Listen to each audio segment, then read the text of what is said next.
First of all, Taylor, we want to take the time to welcome you tonight to the Two Man Advantage podcast, and we're excited to talk to you about a wide array of sports tonight.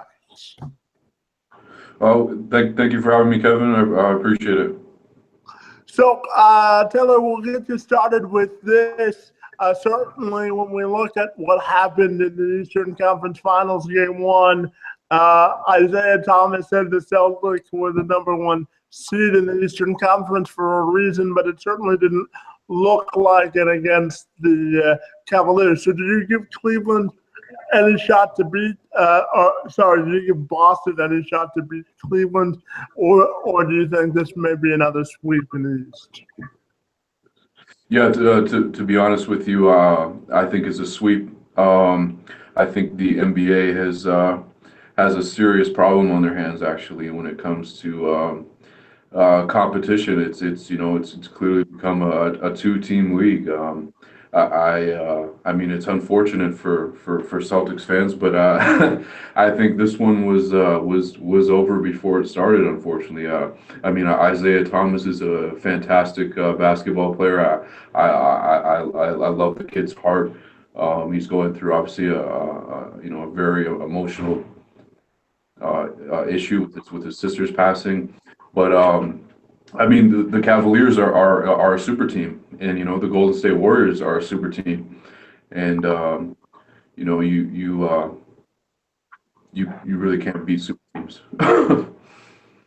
So when we look at the overall structure of the playoffs, do you think this playoff season has been aesthetically pleasing, or have you been disappointed with the quality of the playoffs?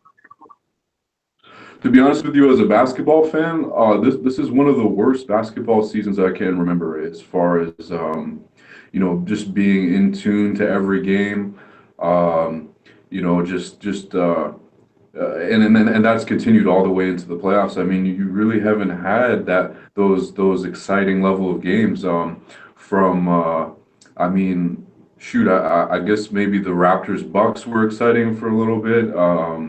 But even then, there's just been a lot of blowouts in these games.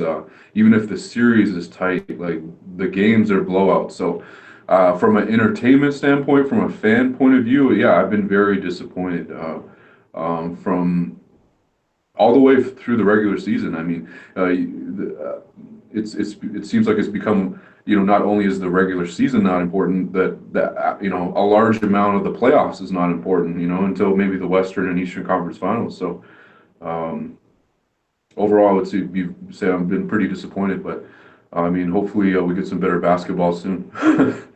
Well, here's hoping for that. What do you think the NBA has to do to fix the problem you think they have on their hands? That's a great question. That is a great question. I think it's good. It's going to take. I don't think it's that they're not trying to. So I mean, to be honest, I don't know if I have all the answers to that question. I think I do think that the salary cap could become an issue as well in the future. I think. I think there was a clear notice that, players are, I mean, you got bench players making millions and millions of dollars now. So I think that could potentially become an issue down the line. I know the TV contracts are kicking in a lot. There's a lot of, more money for the NBA, but, they have to find a way to become more competitive as a league. I mean, you look at the NFL, you look at the NFL minus the Patriots, you look at you look at the NHL, you look at baseball. Pretty much almost any team could win every year. I mean, I know the Patriots are always in the mix in the NFL, but I mean, who saw the Atlanta Falcons getting in? Who saw the Carolina Panthers getting in the year they did? There's always that surprise team every year in the NFL, and then baseball is almost a crapshoot as well. And the NHL, I mean, all the time you see 8 seeds beating 1 seeds in the playoffs, or teams coming back from 3-1, and so I mean, I think I think obviously the NBA is a star driven league. You know, you need a star to win, but um, you know, there's a serious problem though. There's a serious problem, and a lot of people I don't know are addressing it, at least in the media, so to speak. But yeah. So when we look at the Western Conference Finals, obviously the Spurs aren't in full strength, so it kind of dilutes the product there. Obviously, it looks like it's going to be a sweep in the Western Conference Finals. But can you just tell me about the sustained excellence that we've seen out of Golden State and what you think the series could have been if San Antonio was healthy? I mean, to be honest with you, I'm not going to entirely count out the Spurs until I know Kawhi Leonard is not playing. I mean, if they can win two on their home court, which I would not put past the Spurs, then it's a series from there. Um, I think Kawhi, if he does play, so much respect for the Spurs as an organization, as a team, from the top down. So I never uh, count out the Spurs until they're finished. In terms of Golden State, I mean, they're a super team. You know, they have their entire lineup is all stars. So, I mean, it's obviously an uphill battle. The cards are obviously stacked against the Spurs, but I firmly believe you can't count out you. I mean, the Spurs have proven, they've earned the respect. So you have to give them the respect. And until and you know what, the Warriors probably are looking at it from that point of view as well. I know I think that that's part of the reason why they were so aggressive in game two in terms of just finishing the team right away. Um, but yeah, it'll be interesting to see what happens in San Antonio. As we transition to the NBA draft at the end of next month, certainly all the headlines are with the Ball family and LaVar Ball and making all of the headlines. And certainly he is his own biggest cheerleader. But do you think his antics will affect his son at the next level? At the next level as he transitions into the NBA? That's hard to say. I'm not in the front offices of these teams, but I mean, I don't. If you believe in a person, I'll put it from a business point of view. If you believe in a person, you believe in their talent, you believe in their character.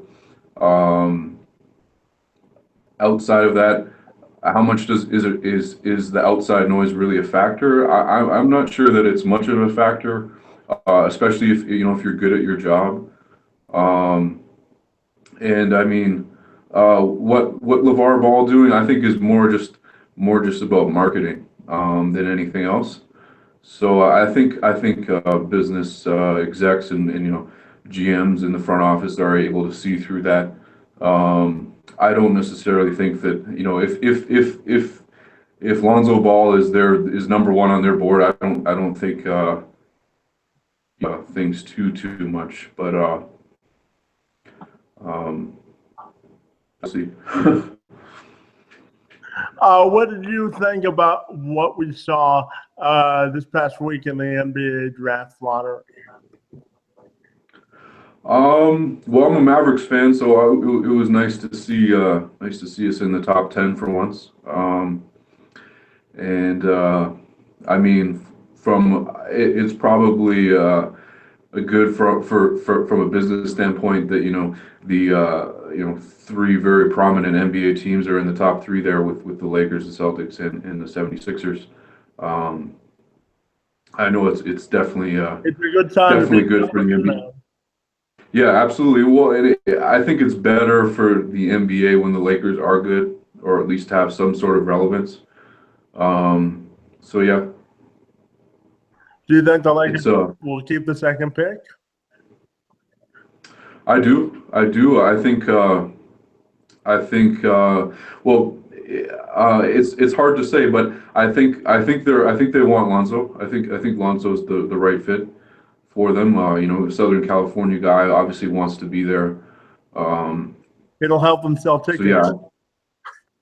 absolutely, absolutely. Well, and I mean, he could be a franchise point guard. And that's the question the teams, you know, have to ask themselves is you know, is he a franchise point guard? And you know, is he someone we want to build around? And I'm sure the Lakers are having those conversations right now in their front office. Now, as But yeah, we transition away from basketball, I just have one final question for you in regards to the NBA, and it has to do with absolutely. the NBA Finals. Now, if we get Golden State and Cleveland again, what do you think it'll affect the most if they don't win the championship?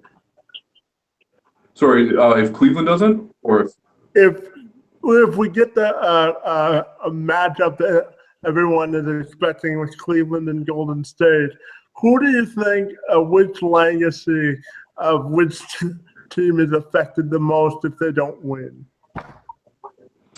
that's a good question. I would probably say Golden State. I mean, but that's tough because to me already, I mean, the legacy question is tough because I mean, you look at Kevin Durant and him joining the Warriors. How credible, so to speak, is a championship for him? You know, is do you perceive that championship with the Warriors the same way you would perceive other championships? And I'm not sure that you would necessarily. Just by the star power of the team, I know certainly a lot of fans wouldn't, um, you know, consider it to be the same if he were to have won with Oklahoma City. So I think it's definitely would be different for someone like Kevin Durant. Um, LeBron has sort of already proven everything he needs to prove as far as you know winning in his hometown, winning in his home state. So I Do don't know you how think much more LeBron has to prove. I know LeBron is trying to chase Michael. So I mean, I do you guess in the think he'll get overall team. do you think Sorry. he'll get there in terms of catching Michael for the number of championships or no? Yeah, that's also a great question. I mean, well, as well, do you put the same value on his Miami rings as you do on his Cleveland ring? And you know that's a question you have to ask yourself as well. And to me personally, I don't know if I would. Well, obviously the Cleveland one would be the most special one, I would say, but just given the circumstances, you know, coming back down from 3-1 and so forth. So. Um, But yeah, I mean, in terms of just overall rings, absolutely. I mean, the guy has been there, you know, every single year for what's past 5 years, 6 years. So, Yeah, uh, if he makes this one, this will be his seventh straight. So obviously he has raised his level of play. Absolutely. But if you're asking me, I think accomplishing it more in Cleveland is more of an accomplishment just because of the history of that franchise and what it meant for that region of the country and that sort of a thing. So. absolutely, absolutely, it was definitely a special moment for you know all of Ohio, really. So, So um, Taylor, I know that you cover the NFL a lot with your side. So can you give me an idea of what you've been up to? I know that you've covered the Dallas Cowboys a lot and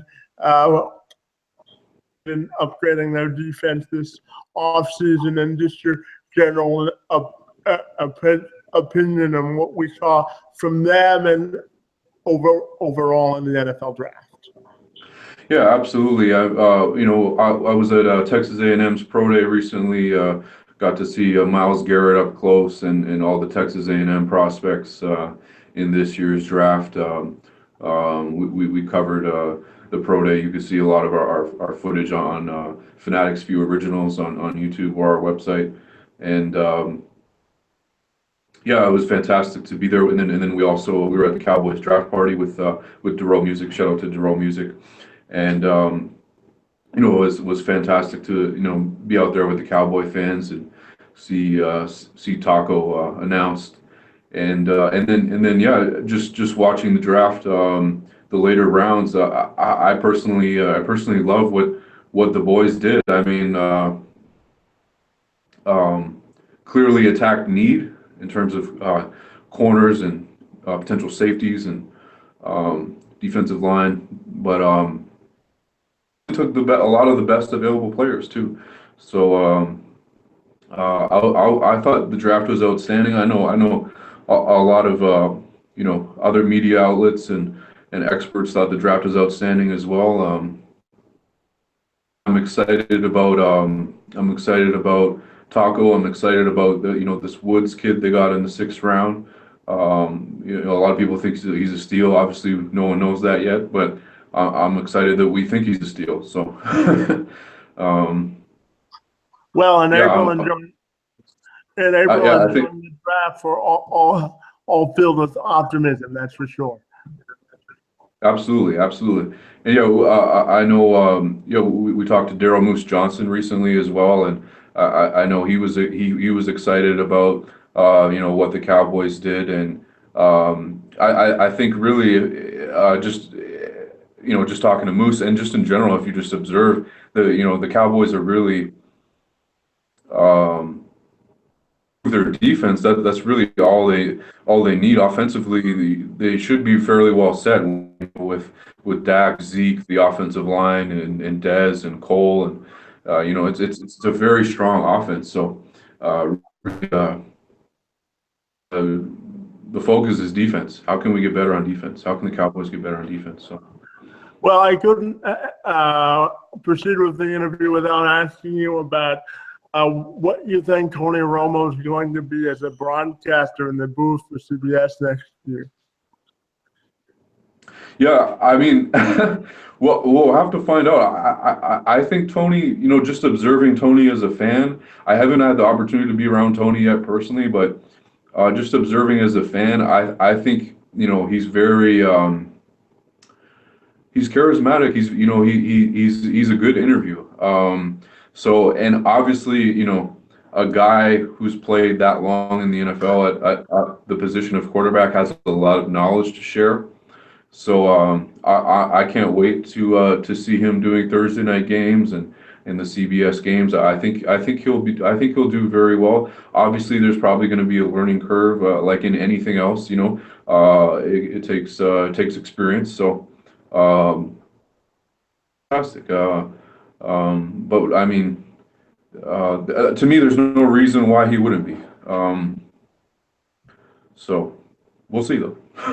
Well, yeah. I mean, when you just because you're an ex-player doesn't make you a good broadcaster, but it's another challenge for him. So we'll see how that goes. But you would mention that you are at the Texas A&M Pro Day and watch Myles Garrett. What do you think Cleveland is getting in him, specifically because he said he couldn't be a franchise saver, but he's not preparing to lose. He's preparing to win. So how much of a difference do you think Garrett will make for the Browns in his rookie season? His rookie season, that's a difficult question. I definitely think the Browns need to beef up their defensive line to give him help, because I mean you could see a lot of double teams as well. But I mean, I've been watching Myles for quite some time now, and never seen a athletic specimen like Myles Garrett. Like he's the true definition of a beast. He is Superman. So I have full confidence that he could become an elite pass rusher in this league. Again, just like our last question, obviously experience is gonna help. He might need a year or so to get under his belt. I mean, you look at a player like Jadeveon Clowney, who was the #1 overall pick for the Texans. It took him a couple years to really took him until this season, really, got with through injuries and through, not getting a lot of snaps to really develop and really get the experience under his belt. So, I mean, he definitely obviously needs to, experience going up against NFL tackles, every day. But I mean, I have full confidence in him. And then as far as, how quickly maybe you could turn around the Browns, I don't know if one player can fully do that, but I was impressed with the Browns draft. And I'm sure, they'll continue to improve that defense. And obviously the offense is a concern too, but And find a quarterback. this could definitely be a franchise, changing piece. I do fully believe that. So when we look, circling back to the Mavericks for just a second, what's the reaction about the Mavs down there? Certainly, George Nowitzki is coming back for his 20th season. Only Kobe Bryant has spent as much time with one team. So what's the reaction to Dirk coming back? And what do you think the direction of the Mavericks is going to be?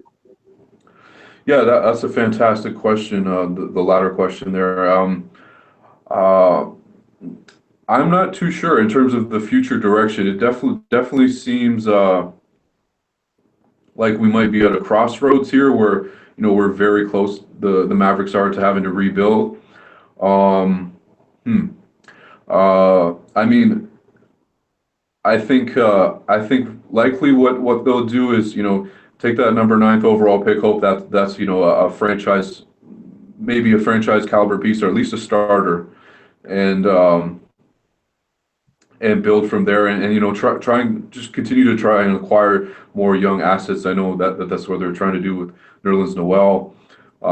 So I think I definitely think they don't want to. As long as Dirk is here, the Mavs aren't gonna tank, so to speak, unless they're out of the playoffs. Because I know Mark Cuban just admitted to tanking once they were eliminated, but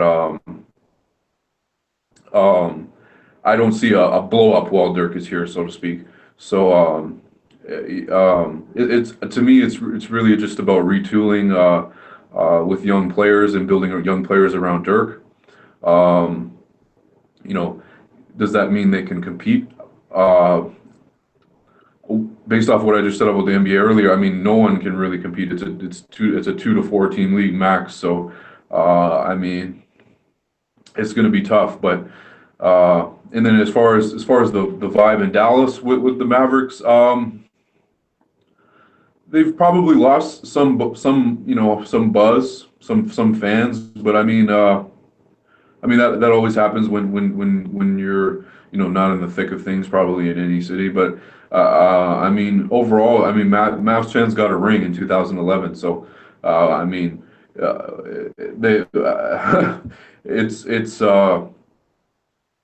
It's a bit of a the mountaintop has already been reached, so to speak. So I mean there's definitely a grace period with that championship ring. So well, at least the Mavericks on the Cowboys, so they'll get that grace period though. So yeah, when absolutely. we look at just a general NBA question for you, what are your philosophies on both tanking and the one and done rule? Because personally, I'm not a huge fan of the one and done rule. If they're going to allow players to do that, they should have just kept the high school rule. So I'm just curious to know what your thoughts are on both tanking and the one and done rule in the NBA. Yeah, tanking is tough because I mean, from an NBA point of view, what else can you do other than institute a lottery? I mean, the NFL is straight up, worst record gets first pick. So, I mean, what other options that would be fair could you really do? I'm sure Adam Silver and people have had these type of conversations, and I don't know if there's a way to improve it necessarily. I think it's sort of just the inevitable of what occurs when you have young players and you're trying to build young players. You're just going to have awful records really, and until you get franchise changing pieces through the draft or through free agency. So and then what was your second question again? About the one and done rule in college, The one because and I done rule, don't yeah. necessarily like it, because if you're going to allow players to do that, then they should have just kept the high school rule. And I think it dilutes the product in the NBA when you're looking at a 18 or 19-year-old kid when you're trying to rebuild a franchise. Because when you look at it, some of the players obviously come out for financial reasons, but I think it dilutes the product in the NBA. So I was just curious to know your thoughts on that. Absolutely. I couldn't agree more, actually. I definitely think the high school route should probably be back in play, and or maybe even a 2-year limit, because I think to be honest with you, I think it's killing college basketball. I think college basketball is in an equally bad place. We no one cares about college basketball until March Madness starts, literally. So, and you don't get to really know and grow as a fan or just a viewer with these college players. They're out. You watch them, maybe for 5 or 10 games and they're gone. It's not like having Grant Hill for 4 years or having I mean, it used to be common for players to stay 4 years or at least three. So It's not it's anymore. I think that's definitely something that the NBA and NCAA needs to address. And then yeah, you have these young players coming in, and they're obviously not ready. They're not ready to play pro basketball. And man, I was looking at the NBA draft, just some of the players that were picked in the past 2 or 3 years, and it's like a first round pick is not even a bench player sometimes. It's really astonishing. So I mean, I think there's a real issue with that as well. I mean, and then there's really not a lot of places. I know they're trying to grow the D League and so forth right now, but there's really not a place you can put these players and develop them. So I mean, I think there's definitely a real issue with that as well, for sure. And I know you're out there in Dallas, and I know that there are a lot of Rangers fans that are excited about the Rangers and their 9-game winning streak. And they start a series tonight against the Tigers at Comerica Park. And here on the show, we cover the Tigers a lot. So I'm just wondering your thoughts on why the Rangers have been so successful the last week and a half, and the key to their success, and where you think they'll stack up this weekend against Detroit.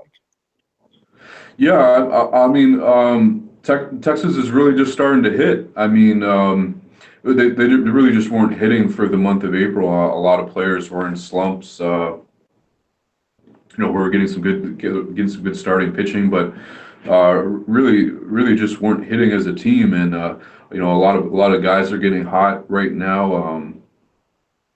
Jonathan Lucroy is really starting to hit. Elvis has been doing well.